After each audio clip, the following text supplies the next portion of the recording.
The thing about the last 10-15 minutes of a game, particularly at Old Trafford, we have 65,000 people there. And in the last 15 minutes, you can do what you like. I'm a gambler, shove bodies up front, take the gamble. Well, it didn't always work, but a lot of times it did. And the value, when it does work, is enormous. Kevin goes for goal, and what a goal! That is outstanding!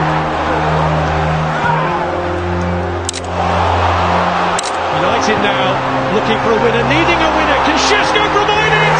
He can! Šeško!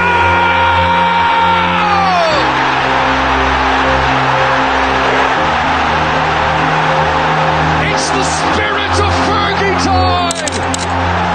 It's simply never over until it's over! It is in the soul of this football club! They never, never give up! And they are heading again for the top four! Back from despair to elation! For years, Manchester United was still famous, but no longer feared. Teams stopped parking the bus, stopped wasting time, stopped hoping for a draw. They came to Old Trafford believing they could win, and most of the time, they did. Then something strange happened. No rebuild, no new philosophy, no promises about the future. Just one man walking back into Carrington. And suddenly, the tempo changed. The body language changed. The belief changed. 4 games, 4 wins, and the most dangerous thing in football quietly returned: fear. Manchester United's decline didn't happen overnight. It happened slowly, politely, almost quietly. For 13 years, Old Trafford still looked like a fortress, but it no longer felt like one. Every manager promised the same thing in different words. Van Gaal talked about control. Mourinho talked about mentality. Ole talked about DNA. Ten Hag talked about standards. Amorim talked about structure. But while the words changed, one thing stayed missing: fear. Visiting teams stopped arriving cautious. They pressed United high. They attacked early. They believed. The warning signs weren't just lost trophies, they were the games United stopped winning. Late goals conceded, leads thrown away, heads dropping at the first setback.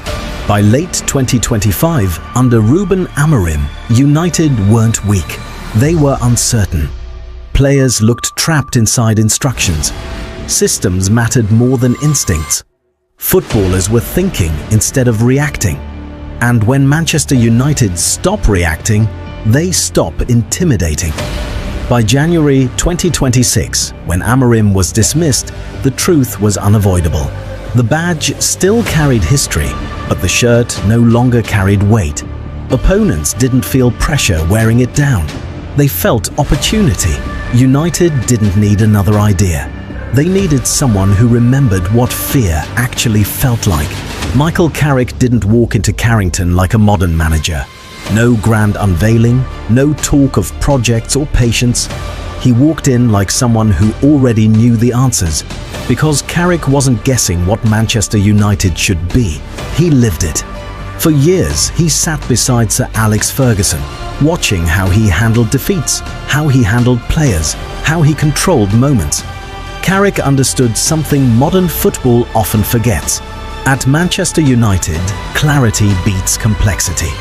Position to be here every day, to working with the responsibility of working for Manchester United in any form, is excites me. But to be sat here as the head coach and looking after the first team, that responsibility, it's a huge but. So his first move wasn't tactical genius, it was courage. He removed the noise. Amorim's 3-4-3 was clever, but suffocating. Players were locked into zones. Every action needed permission. Carrick scrapped it immediately. Back came the 4-2-3-1. Clear roles, clear responsibility, clear aggression. Instructions went down. Intensity went up. Players stopped asking, "What should I do?" and started asking, "How do we hurt them?" And the first team to feel that change was Manchester City. Manchester City, champions, machine, Pep Guardiola's finished product, arrived expecting control. Instead, they met a United side that played like it had been waiting to breathe. Carrick didn't complicate the plan. Press early, run harder, Move the ball forward immediately. Win it, vertical pass, attack. City had possession, United had momentum. When the final whistle blew, United 2, City 0. The shock wasn't the scoreline, it was the feeling. For the first time in years, City looked rushed at Old Trafford. That wasn't a bounce, that was a tone being set. Days later came the second test, the Emirates. Arsenal were unbeaten at home, title contenders, confident. Most teams went there hoping to survive. Carrick United went there to compete. The match was chaos, high tempo, no fear. Every time Arsenal equalised, United didn't slow the game down. They sped it up. This was Ferguson football at its rawest. Never settle, never retreat. When Matheus Cunha scored the 87th minute winner, 3-2, Carrick didn't celebrate like a man who escaped. He celebrated like a man who expected it, and expectation is contagious. After City and Arsenal, people were impressed, but not convinced, because United had always been capable of big nights. The real question was brutal. Can they win when everything goes wrong? That's why Fulham mattered. No glamour, no excuses. United dominated early. Casemiro headed in from a Bruno Fernandes free kick. They're both waiting for it, instead dinked into the box. Casemiro! What a header from the Brazilian! Cunha doubled the lead after a no-look assist from Casemiro. Casemiro gonna find Cunha. Cunha's effort! Back of the net! Matheus Cunha in back-to-back games for Manchester United doubles the lead. It's United 2, Fulham 0. Then the ghosts returned. Late penalty, Raúl Jiménez scores, momentum shifts. Then, in the 91st minute, Fulham equalise. Old Trafford froze. This is where post-Ferguson United usually collapse, but Carrick stayed calm. Benjamin Šeško was already on. United attacked. 94th minute, Šeško, top corner. The area, Šeško! At the Stretford end! Old Trafford didn't celebrate. It erupted. That wasn't just a win, that was belief returning. If Fulham proved it was real, Tottenham proved it was permanent. 8 straight meetings without a United win. Years of dominance, psychological control. Manchester United didn't ease into this game. They exploded into it. 30 seconds in, Bryan Mbeumo was already firing just over the bar. The move sparked by Bruno Fernandes, sharp, aggressive and purposeful. From the first minute, the message was clear. This was not a team waiting to see what Tottenham would do. This was a team imposing itself. United pressed high but intelligently. The back line held its shape. The midfield moved as one unit. Spurs were pinned back early, forced into rushed clearances and sideways passes. By the second goal, Tottenham weren't arguing with referees.